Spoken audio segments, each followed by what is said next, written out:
Einstein is responsible for the theory of general relativity, which is a way of looking at the universe that has been proven out by observational evidence for the last 100+ years.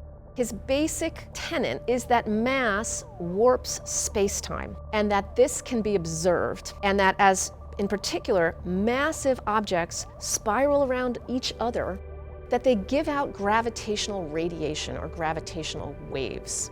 This is ripples in space-time that is being caused by that mass interacting with space-time itself.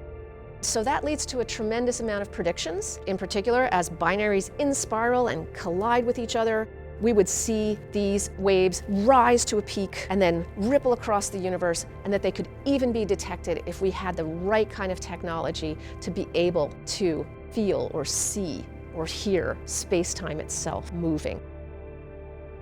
Gravitational radiation astronomy is developing detectors that can actually measure that change in space-time itself. Laser interferometry. This is the best way that we can actually measure this phenomenon. In 2017, a signal that was consistent with one of these gravitational wave increases and then decreases. We call it a chirp. It gets bright and then it dies down. It looked like the prediction.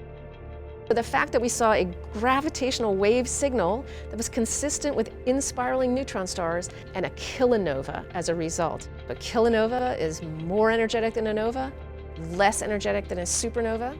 At the same time, we saw a short gamma ray burst.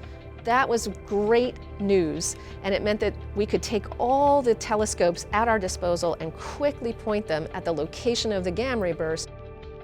Hubble was called into the chase.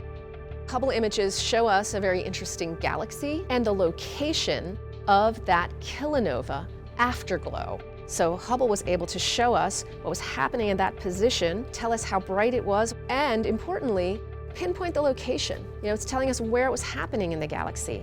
And not only is that giving us information about where it was in the galactic environment, but that's also crucial information for other telescopes to be able to point to that same location, and we can take that data and combine it into that multi-wavelength picture. As the laser interferometry gets more and more power behind it and starts to see more and more of these objects, we are going to usher in the new era of multi-messenger astronomy. We're going to learn a tremendous amount about very rare events like kilonovae and other things that happen that give off gravitational waves that are going to allow us to just build more pieces onto that puzzle.